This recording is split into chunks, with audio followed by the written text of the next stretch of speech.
I oppose capital punishment because I don't think it's an effective means of self-defense for society. You're not a nice Nelly about it. I don't oppose it on moral grounds. If it is necessary for society to hang people, this is in the category of society having a war. Sometimes you have to have a war where people are killed.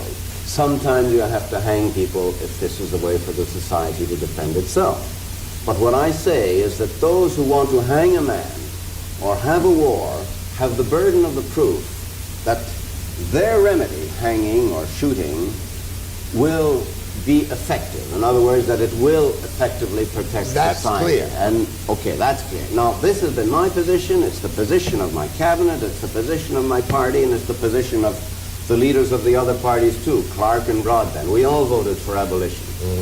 This being said, and it's not a change in my position, because I made it clear that I wouldn't have a referendum, that the government wouldn't have a referendum, but I'm saying that in many democracies, and you know, as a Westerner you should know this, and I believe you do, in the 20s and 30s, the Western provinces had these instruments of direct democracy, where you would have a right as people to have a referendum on something, to go against the government of the day. This is not a new idea. Are you saying that sometime in the future there might be a decision made by somebody to extend the instruments of direct democracy, include petitions, not just on capital punishment, but maybe on marijuana and abortion?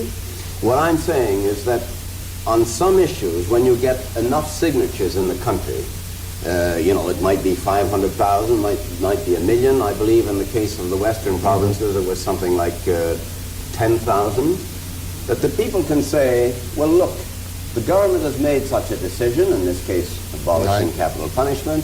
We think the government is wrong, and we don't want to wait till the next election to know, to change the government. And even if we do, we'll be electing another party whose leader also believes in abolishing capital punishment. So we want to choose ourselves, just as they've done in California with Proposition 13. But that's a way down the road, perhaps.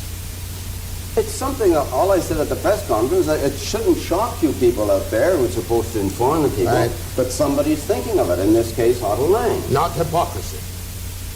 Well, it looks like a cheap shot to get an election advantage.